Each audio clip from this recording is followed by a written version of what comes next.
Thanks for doing this. Oh, of course. Super excited.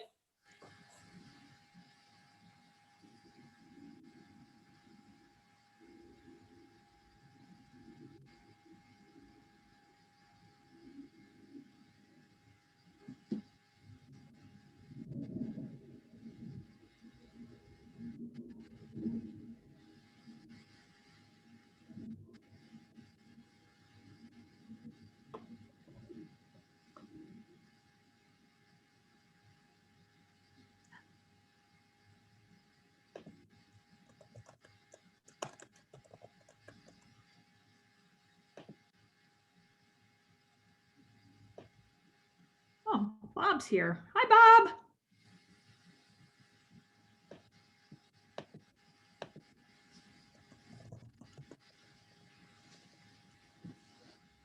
Okay, so we have some stragglers coming in, but let's go ahead and get started on time. So welcome everyone. We have another great seminar planned today, and I'm just going to take a quick minute to let you know that Dr. Jenny Romich is here, and we're very happy to have her. She is the director of the West Coast Poverty Center and also one of its founders. She's also a self-proclaimed proud affiliate of the CSDE. So we're happy to have her, and I'm going to turn it over, and she's going to do the rest in terms of letting you know about the talk today and also introduce her colleagues.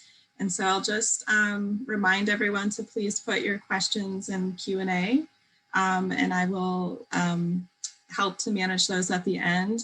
So you put your question in or just say you have a question, and we can click on your name and you can actually ask your question directly. And that way it's kind of nice to be able to talk. So thank you again, Dr. Romich. I'm gonna let you take it from here. Okay, thanks, Maria, and thanks to CSDE. I am indeed a proud affiliate, and CSDE is one of, has been just a great community. I am talking about work today that I'm doing with Lizzie Pelletier, who on my screen is up there, and Mark Long, who on my screen is down there, a proud CSDE trainee and affiliate respectively. And we're talking about some work we've been doing to, next slide, Lizzie, to create a new demographic data set.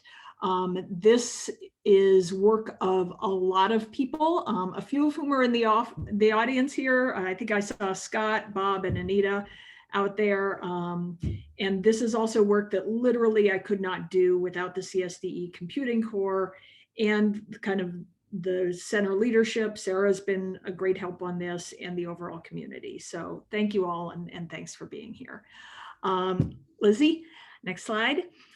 So how it started was back in 2014, Seattle passed a $15 minimum wage law, and Mark and Bob and Jake Vigder and Heather Hill and Scott Allard and Jen Otten, I think that's it, a few CSDE affiliates got together and talked about putting together a research team to look at some questions around the minimum wage.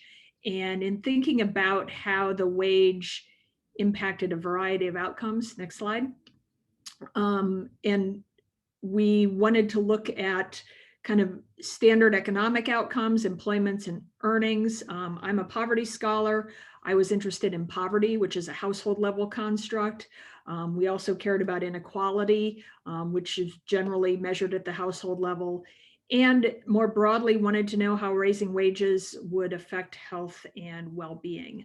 And these are issues that have been in the debate, in the public debate this last week. So our first source of data on this was our state's unemployment insurance data. This is the administrative records that all employers or most employers submit to the state for administering the unemployment insurance program, which is a program that has also been in the news a lot this past year. UI data is at the individual level, and it really is very simple data. It contains, it's employers submitted at the quarterly level. It contains the worker's name, social security number, how many hours they worked in that quarter, and their total earnings in that quarter.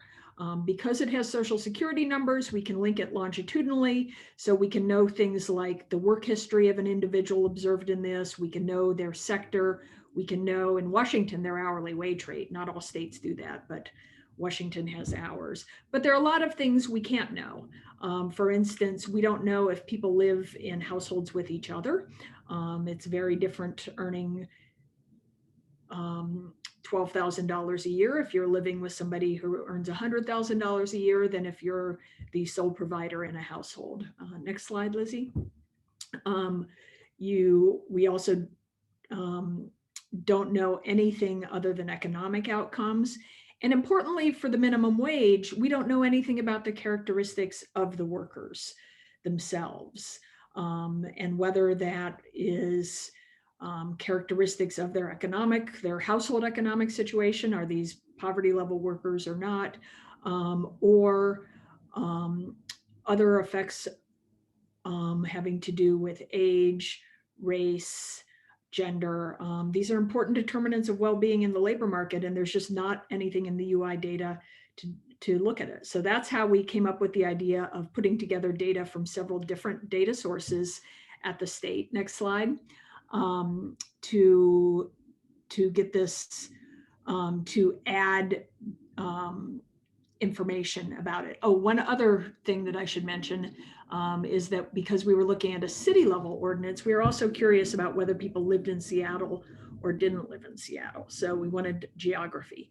Washington's a good state to think about putting together administrative data because next slide, our state DSHS has a lot of capacity for this. They already put together a merged data set that has all DSHS clients in it. Washington State is really one of the leaders in this. Roughly 1 in 6 Washingtonians are in this data set. And it's a really sophisticated data operation they have. And when we talked to them about the idea of merging in more data than what they had, they were enthusiastic and supportive. And they needed to be the people to do it. Next slide. So I will say we had an initial plan, how it started, and then we ended up, this is a trail with some blowdowns on it. We ended up having to kind of scamper over and around some logs and tangles and things like that along the way. Next slide. This was a timeline of our data process for the first 4 years. You'll notice in November 2015, in the Obama administration, we started talking to state agencies and the state IRB about doing this. We had a contract and confidentiality agreement signed by 2018. And at the time we made this slide, we thought we'd be getting our data files by the end of this year. Next slide. Turns out that putting the data together was a far more complicated process than we thought. And so we spent the last 2 years getting data files bit by bit, troubleshooting them, asking for revisions and so on. But now we're at the point where this data is finally up and running. Next slide, Lizzie. And it really is a powerful augmentation to what you would normally find in administrative in the UI and employment records. So we combine data from these different sources here to create what we're hoping is a pretty comprehensive look at adults in Washington. So Lizzie's going to talk about some of the processing we're doing and some of the details of putting this together. Great, thanks, Jenny. Yeah, so as Jenny mentioned, Mark and I are going to talk about our processes of sort of augmenting these administrative records with the overall goal of sort of increasing the value of WMLAD beyond the sum of its parts. And so first I'm going to talk about some key data sources and populations that we'll sort of come back to throughout this presentation. I'll talk about how we've compiled demographic information across different sources. And then I'll talk about some key sources of information we have on residential address location. Then turn it back over to Mark to talk about our process of imputing these address data, given that they have a lot of missingness and different data issues. So just to talk about some key populations that we have in this merged longitudinal administrative database that we call WMLAD. I'll start just by orienting you to 5 key populations that I'll talk about throughout the presentation. Note that we have information on these populations for years outside of 2010 through 2016, but I've sort of subset them to this window for comparability. Yeah, so the biggest population that we have that I'll talk about today is from the Department of Licensing. We have information on driver's license holders, anyone with an active driver's license between 2010 and 2016. That's about 7.6 million people. We have information on registered voters from the Secretary of State. Similarly, anyone who had sort of an active record in this time period. What Jenny mentioned, the unemployment insurance records from the Employment Security Department. Anyone who worked any jobs, any hours in jobs that were eligible for UI. Not all jobs are eligible for UI, so this data set has some limitations, but it does capture a pretty comprehensive group of Washington workers. Then we have anyone in the DSHS client database who received some sort of benefit from DSHS, including things like SNAP and Medicaid. And then finally, we look at, from the Department of Health, information on biological parents of children who were born in Washington between 2010 and 2016. And then just to give you kind of a sense of sort of an external number that we could check against these populations, we've done a back of the envelope calculation using the census population from 2010, and then adding in basically in-migrants to Washington through 2016. And we get a number of 7.2 million people.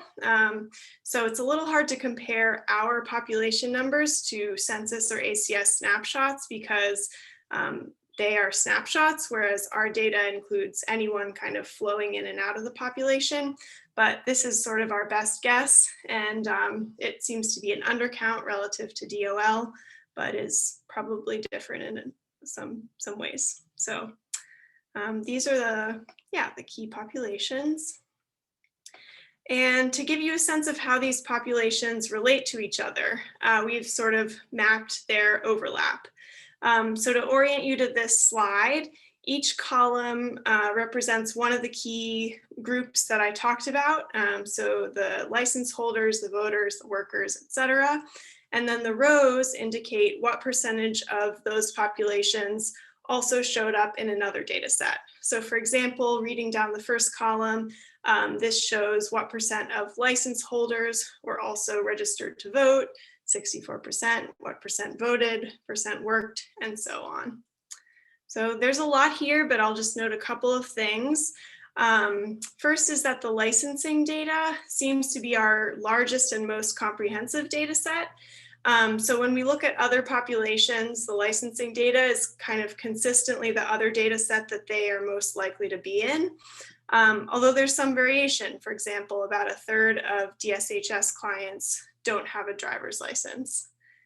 And then as we look down at the share of these different populations who are registered to vote and then the percent who voted, we see more variability. So, and I think this has really important implications for democratic representation. So for example, only 44% of workers voted in this time period, only 28% of DSHS clients voted in this time period. These are really important data points.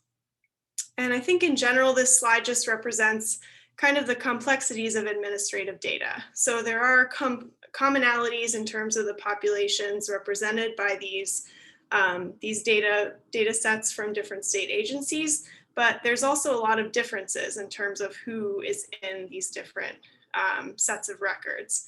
And so looking at only one data set would represent a really limited picture of all Washingtonians, all residents of the state. And even with our combined data resource, we still sort of don't know what we don't know about who's not in these data. So that's really important to keep in mind. Now I'm going to talk a little bit about how we've assembled demographic data from across different sources. So we have demographic data from 4 agencies on 4 kind of key populations, familiar populations, so the driver's license holders, registered voters, parents of children born 2010 through 2016, and then DSHS clients. And we have age and sex information from all 4 of these sources. We have reported race and ethnicity from the birth records and the DSHS records. And then we're also able to impute race and ethnicity using a method called the Bayesian Improved Surname Geocoding method, BISG, for the licensees and the registered voters, which I'll talk about a little more in a bit. Just to give you a general sense of the overlap of how well our demographic data covers one of these key populations. So for workers between 2010 and 2016, we have information about age and sex for 83% of them, and we have information on race and ethnicity for 79% of them. Although note that a large chunk of that is the imputation that I'll talk about shortly. And we do have kind of higher coverage for certain populations of interest, like, for example, low-wage workers who tend to overlap with DSHS data more, and parents of young children who tend to be in the birth records more. So I'm going to talk a little bit about the BISG method.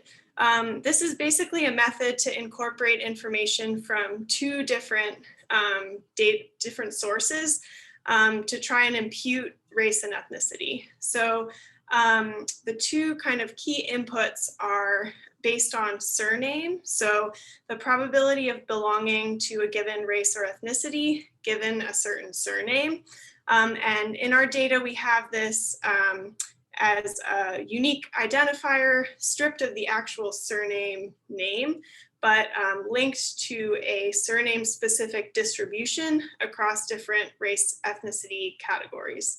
And then the second kind of piece of information that's folded in is based on residential location in a really specific census geography. And so that's the proportion of people in a certain race or ethnicity who live in geographic area G. And we get this based on census data at the tract and block group levels. And then basically the method applies Bayes' theorem to then combine these probabilities into the probability that a person belongs to a given race or ethnicity, given conditional on both where they live and their surname. And so for us, this is still very much a work in progress, but we've done a really basic check on kind of the accuracy of these predictions, and definitely reveals some problems with this method. So we've looked at DSHS clients, around 3.2 million people for whom we have both reported race and ethnicity, that's along the left side, and we're able to impute based on the BISG method along the top of this table. And so overall, we have about 86% of people that the BISG method predicts their race or ethnicity. But there's some really important differences across groups that are important to highlight. So for example, for people who are reported in the client database to be white non-Hispanic, the BISG correctly identifies this in 96% of cases. Whereas for people who are Black, not Hispanic, according to the client database, BISG is only correct 30% of the time. And so this is a kind of really thorny, I think one challenge in just using last names to predict race is that based on legacies of slavery and colonialism, a lot of Black and Indigenous people have names that are commonly held by a lot of white people as well. Also, Washington is just a very white state, and we suspect this might make things harder. So this is obviously pretty problematic. I think we have a couple thoughts on future directions. We want to see if we can improve the algorithm to be more accurate. And a lot of people who use the BISG don't always have a way of validating it. So I think this could be a cool contribution of our work. Also, this method isn't really intended to be able to correctly predict the race of any one given person. The main idea is more to be able to identify kind of quantities of interest at a population level. For example, identify racial disparities in certain quantities of interest. So we're interested in how well this method does at doing that in our data. We'll be looking into that too. So finally, I'm just going to give you a sense of, for these key populations we've been talking about, so the license holders, the voters, the workers, the clients, the parents, what are the demographic breakdowns of these populations based on our data, and how do they compare across the populations? And I also compare here to the ACS 5-year estimates from the 2011 to 2015 year. And as I mentioned before, because that's a snapshot and these databases are kind of not snapshots, this is a really inexact comparison, but it's sort of our best guess at an external population we can compare to that is close enough and has the necessary specificity to break things down in this way. Yeah, a couple of caveats to note here. First of all, these breakdowns only reflect non-missing data. And so there's some amount of data that we both don't have reported and we can't impute. And it's pretty likely that the population missing data has a different demographic breakdown than the population without missing data. So I've listed down below in the kind of gray stripe, the percent of these populations that are missing on each of the demographic characteristics I look at, so you can get a sense of that. And then also it's important to note that a large share of these data are imputed using the BISG, specifically for the race and ethnicity data. So just keep in mind the downsides that I talked about before on that. So looking at race and ethnicity, there's a lot I could talk about here, but it's interesting to note that registered voters have the highest percentage of white Washingtonians of all of these populations. 84% of them are white compared to 70% of the population in the ACS is white. I think it's also interesting to note that the population of license holders in terms of this distribution seems to match the ACS quite well. So that aligns with kind of our theory that the driver's license data is sort of the most comprehensive accounting of all Washingtonians of these administrative data sets that we have. Next, we compare these key populations on sex. So compared to the ACS breakdown, which is pretty much exactly a 50-50 split in the state of Washington, parents, DSHS clients, and voters tend more female than male. Workers and license holders tend more male than female. Although with parents, I think this is probably related to a data issue where we're more likely to have data on biological mothers than on fathers. But yeah, overall, not super huge differences, but definitely some distinct sex ratios in these populations. And then when we compare these populations based on age breakdowns, as you would probably expect, parents tend to be younger than these other populations. So the vast majority of parents are in the 25 to 44 year age range. And voters tend to be older relative to the ACS, for example. So 25% of registered voters are 65 plus compared to only 17% in the ACS. Yet again, I think the license holder data matches the ACS pretty well, although there's fewer people in the 15 to 24 year age range in the licensing data. Probably just people who are old enough to get their license but haven't gotten it yet is the reason for that discrepancy.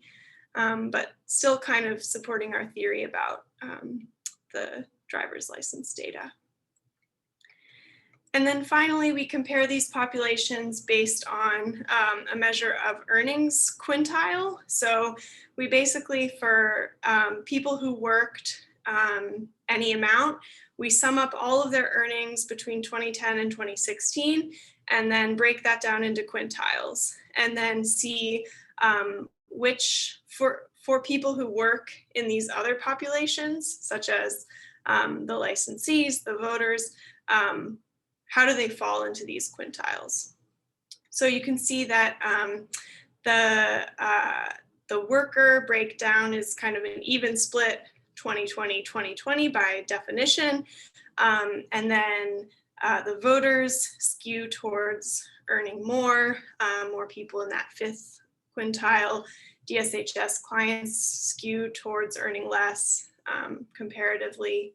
And then down below, I've listed the percent of people who are not in the worker data. So they did not work any hours in UI eligible jobs during this time period across these different populations. And so, yeah, basically there's relatively low and varied rates of labor force participation across these data sets. So I think just speaks to the point I was discussing earlier of the importance of using multiple administrative data sources to try to get a full picture of state residents. And now I'm going to talk just a little bit about the data on residential addresses that we have. So we have data on residential location from 4 main sources. It's a similar story to what I was talking about before.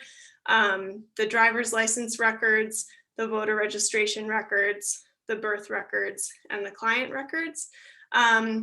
These are, the format of these data is very different across all of these records though.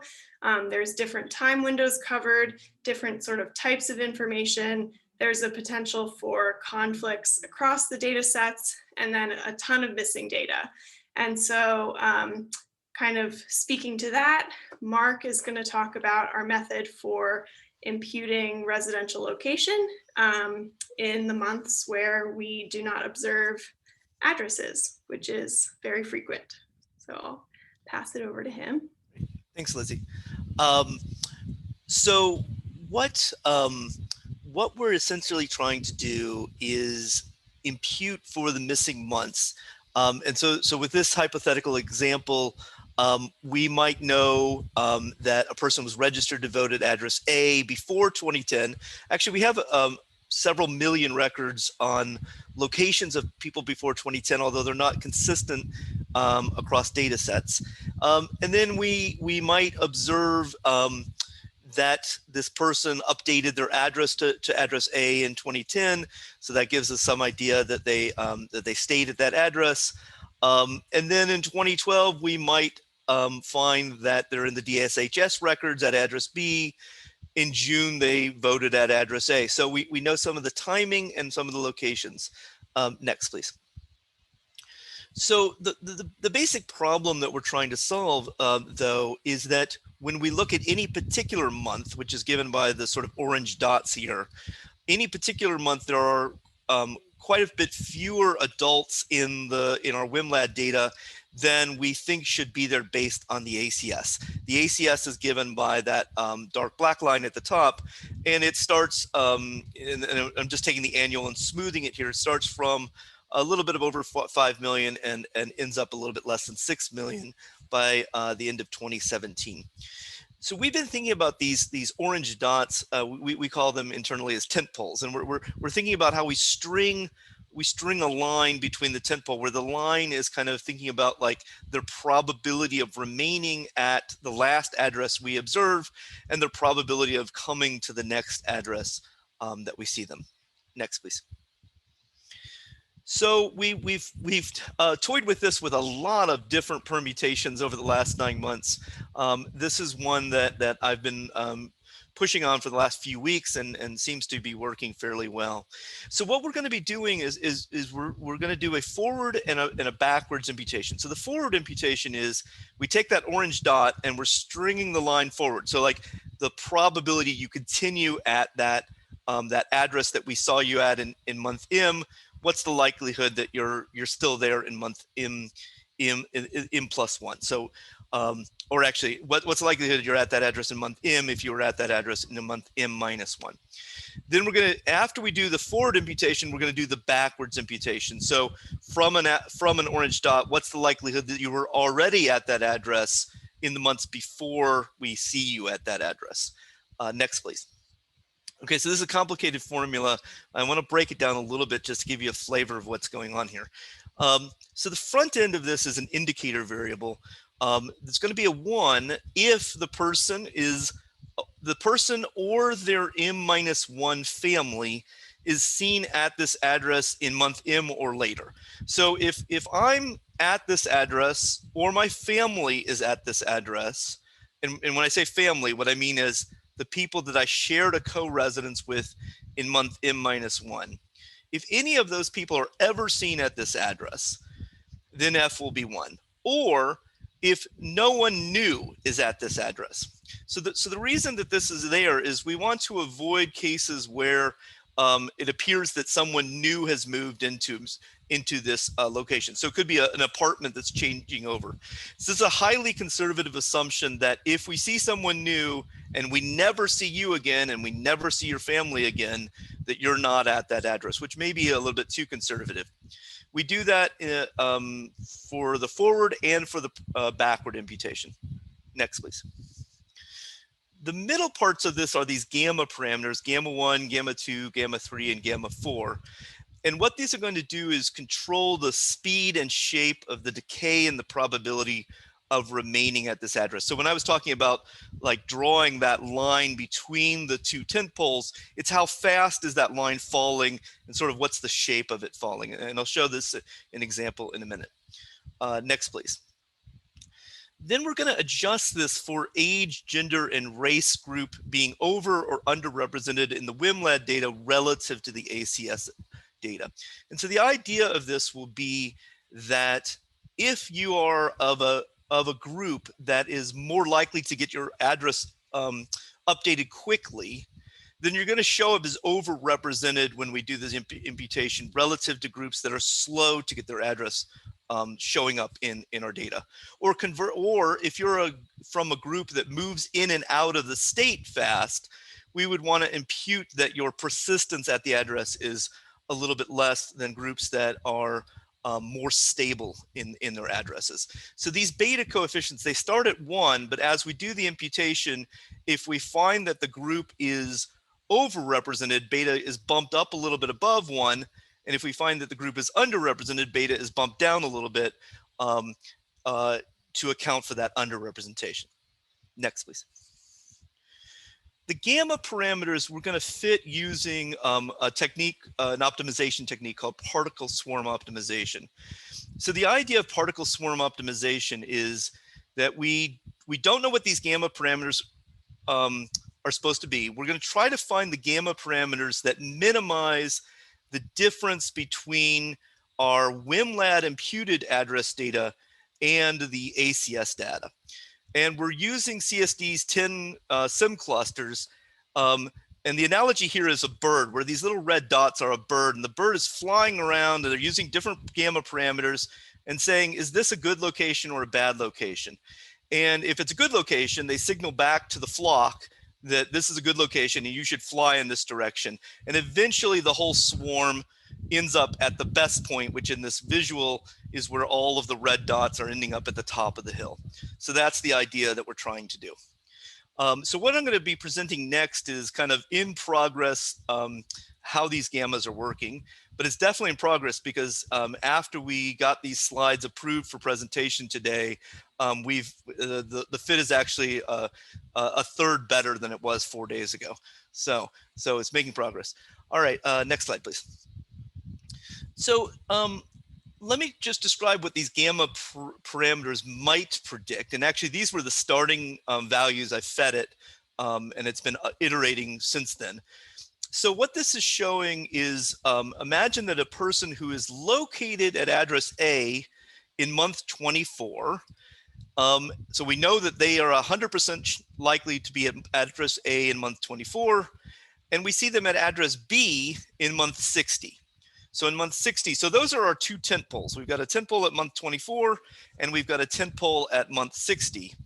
And what we're trying to do is see what's the probability that they were already at A, leading in, and that's given by the blue circles.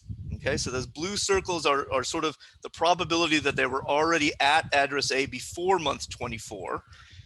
And then after that, that shape that's of that blue line that's following after is the probability they continue at A afterwards. And so we're kind of imagining that that shape might look non-symmetric. So this, by having the gamma 1 and gamma 2 be different than the gamma 3 and gamma 4, it allows for a lack of symmetry in those sort of probabilities that you're at these addresses.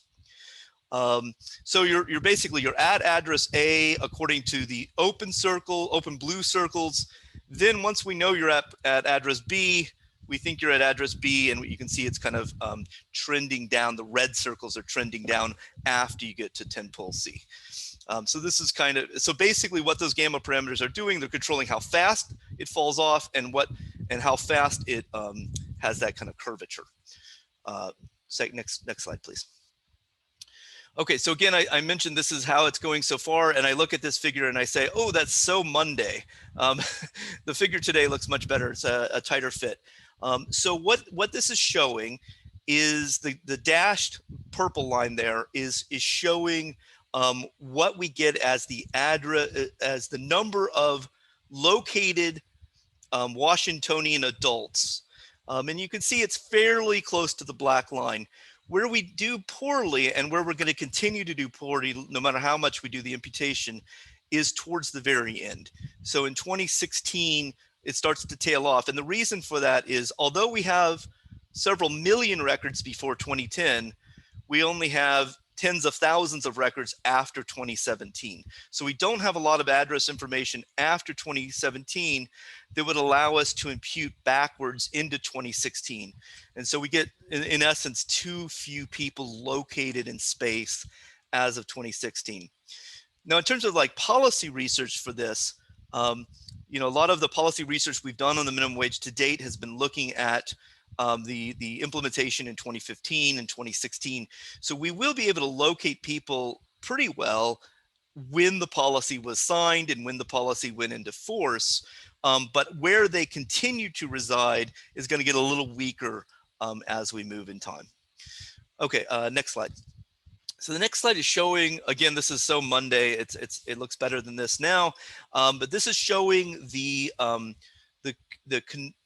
extent to which there is consistency between the two data sets in their demographic characteristics for a particular year. This is just 2014. So we're a little bit high in 2014 on the total population.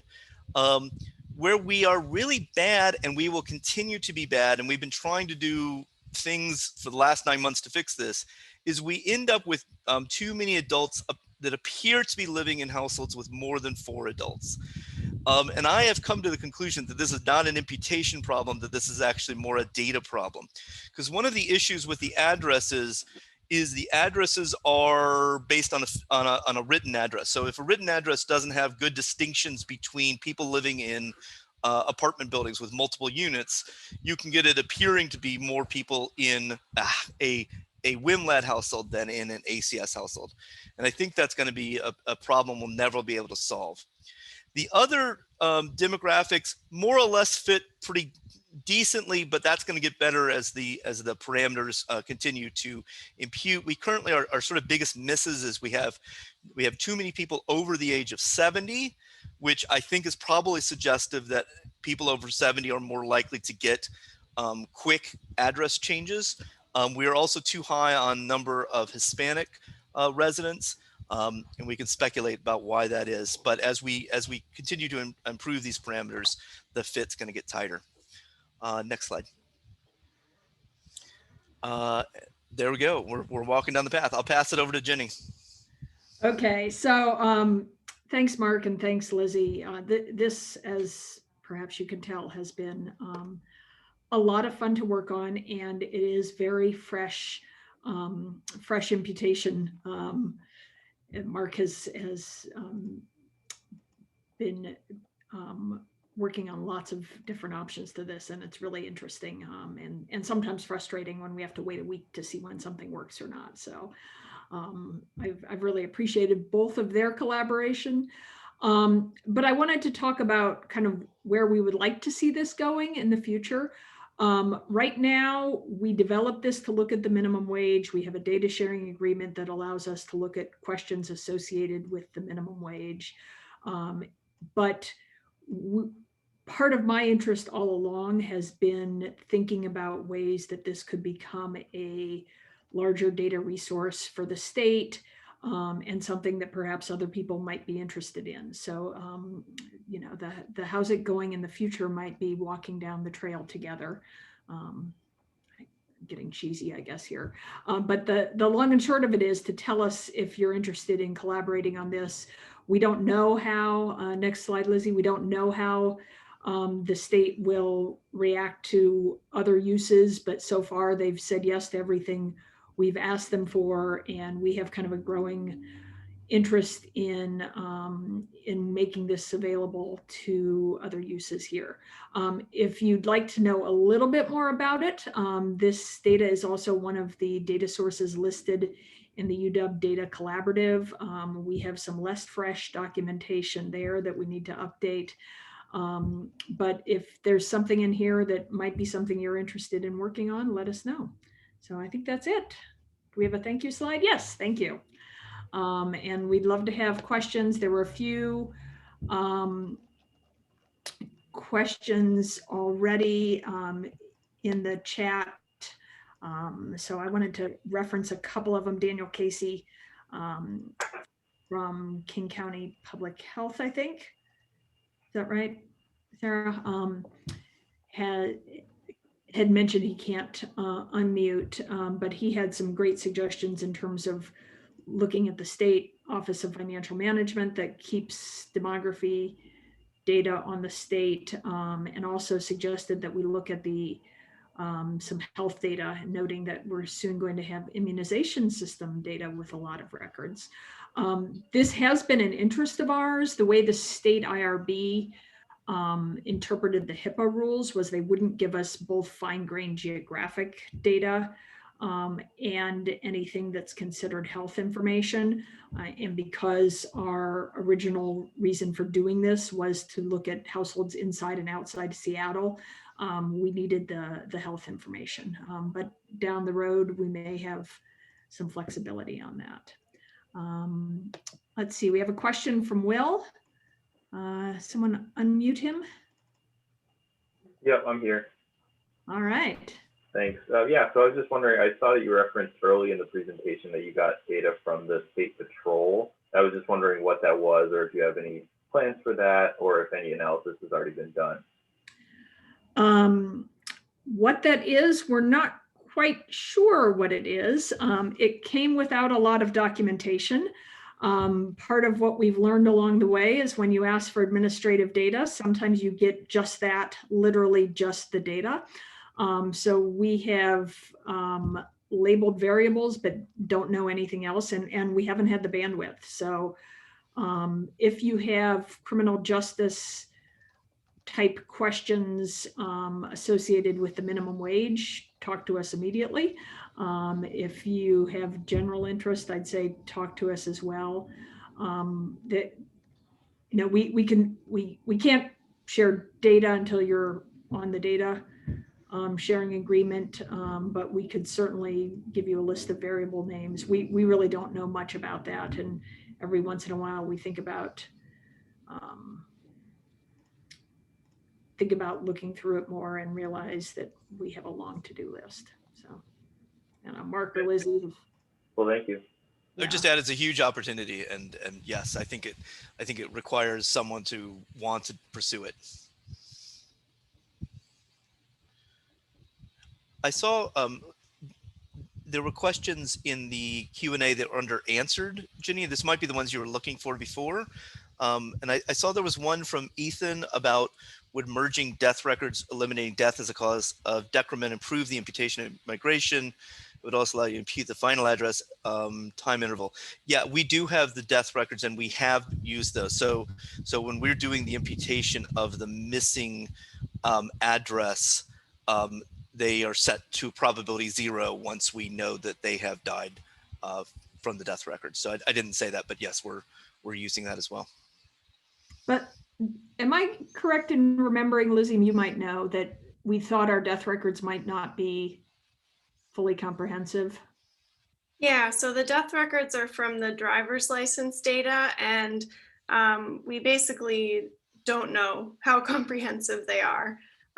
So that's something we're interested in looking into more to understand basically when the Department of Licensing gets information about a death and what that data generating process is.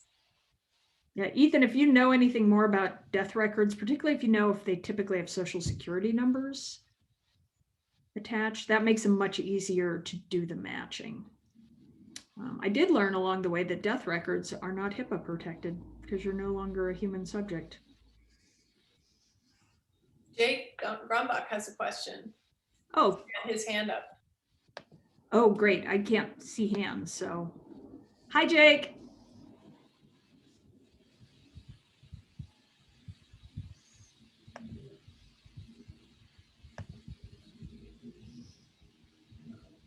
Hey, Jake, are you there?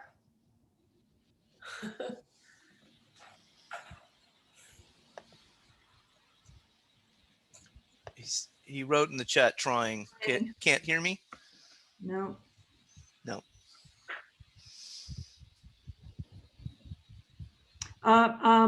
Michelle Garrison has a question. In the meantime, maybe you can unmute Michelle and while Jake's trying. I hope Maria is doing that. Maria, are you doing that? Yeah.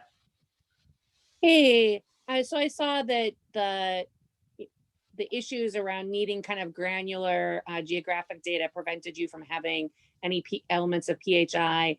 I'm guessing that the same IRB issues would prevent you from merging on data about child welfare involvement from the Children's Administration. I don't know on that actually, and that's something we should talk about. I've briefly talked to Emiko Tajima at Partners for Our Children about using this data. In part, this project came about 10 years ago, I think, when I started using some data that POC had that was child welfare records merged with UI records. Mm-hmm. So I think, I mean, they're not health. They certainly are highly sensitive records. They're records that the state would want to have pretty protected. Thanks to CSDE, we can pass any data security hoops they might have. So if you're interested. Definitely, because there's so much you could do with that combined with these other data sets that you have. Yeah.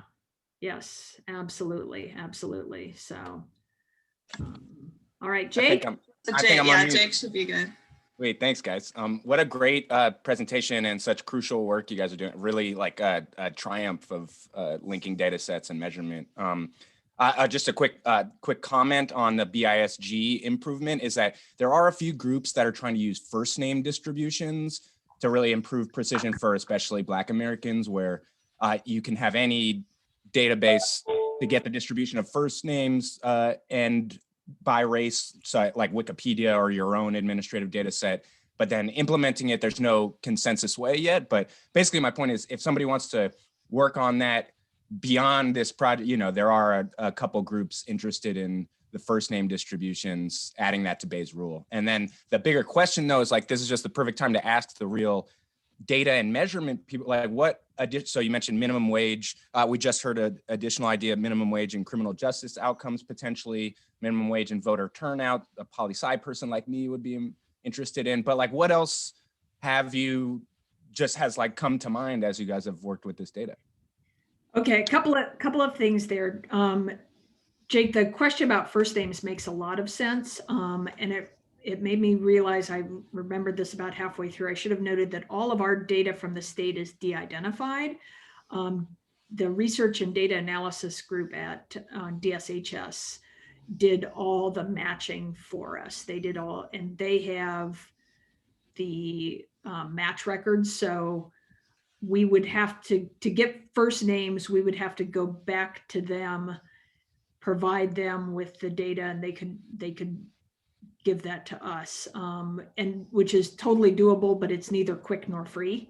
But and I also don't think that the estimates you got is that bad. Like for BISG work, this doesn't seem all that terrible. Yeah, but like it is terrible if you're you know, trying to think about equity in the state, and you want to know how Black workers or Native workers are doing. Then it's pretty terrible.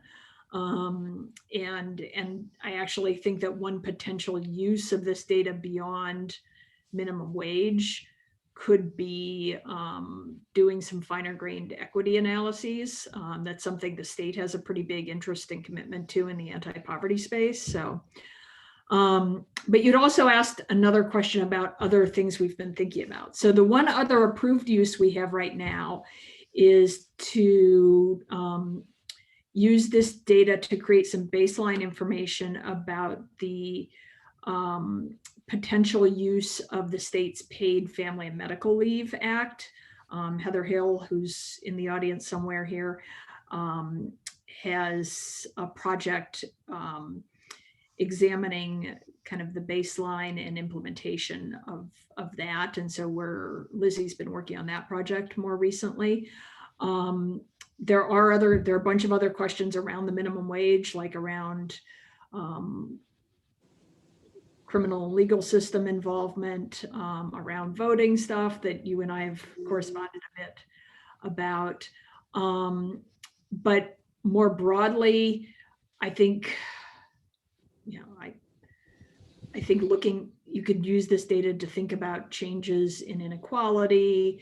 I'm really interested to see what we can do thinking about mobility and geographic mobility. You know, one of the big challenges to the Seattle minimum wage evaluation was it's an N of 1, and the evaluation, the phase-in of the minimum wage coincided with the years that one large employer was bringing 50,000 high-paid workers a year to Central Seattle, which caused a lot of displacement of lower income folks, and getting a better handle on how much of that actually happened, and what that might have meant to potential low-wage labor supply, I think is something we could do a better job of. Like I know Michelle's also interested in thinking about commuting patterns more broadly. So there's just a lot of stuff we can talk about. Let's see. Thanks so much. From Amy and then from Jason. Hi, can you hear me? Yeah. I know this isn't a methods question, but it did sort of surprise me that more than 3 million people were in the DSHS database, which implies more than half the state is in that data set. And I wondered if you could explain what might account for that. I think a big part of it is there are people who are, I think a lot of it is Medicaid, or I believe they have anyone through the healthcare authority. So they may have folks in there who use healthcare through the exchange, but have records through the healthcare authority. So I think that's part of it. You know, it's definitely like, I think a point in time in a given year, DSHS says that I think 1 in 6 Washingtonians receive services from them. But I think that doesn't include, like I said, doesn't include healthcare authority. And there's quite a bit of churn in and out of that. Yeah. And it's not necessary, we were kind of surprised with how many DSHS client database folks were in the top earnings quintile. But it's not necessarily only low income folks. Families of all income levels get services from them. Families of all income levels show up and have contact with the child welfare system, even though it's disproportionately folks who have poverty related reasons for being there. So, and could that be people who were in the system many years ago and somehow are still in the data set? So, while Yeah. you're in college, you might be on food stamps and then, I don't know. So, okay, I just found that very curious. Yeah. I think they maintain their data. We probably could do a finer grain look at how many of those folks actively receive services in a year versus were just in the data set. And we probably should, in the address data, oh yeah, somebody's mentioning here that DSHS also collects child support, correct? In the address data, we only use updated addresses. Our contact there kind of said, don't trust our address. The most trustworthy part of our address data is when you see an update. So we haven't really used the kind of passive continued folks in there. So, all right, Jason Williams has a question about RDA. Hey, Jason. Hello. I guess the quick question is, are you guys indeed using those quote unquote month arrays from RDA for the Washington State Patrol stuff? I'd have to go back and look at that. Those crime data. You mentioned you hadn't really looked. Yeah, you mentioned you hadn't really looked at the Washington State Patrol stuff yet. And I'm wondering if it came from that client. I would have to go back and look. I know we had a data sharing agreement with the State Patrol. I know they signed the Appendix G. But I don't know if it was only their records that are already in RDA or not. But I'm glad that you know about that. So yeah, if it turns out that's the case, then shoot me a line and I can share what I learned trying to use that data about 1.5 years ago. Okay, and Will, if you're still out there and still interested, Jason is an Evans grad as well, PhD grad. That's right, Jason? Yeah. Yes. Mark's saying yes. So it's great to have more knowledge about that. All right. Sure.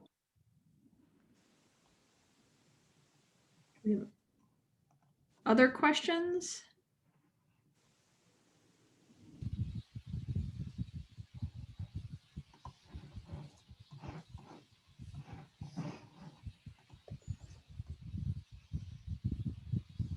I'm just going to quick say thanks to the team. That was a great presentation.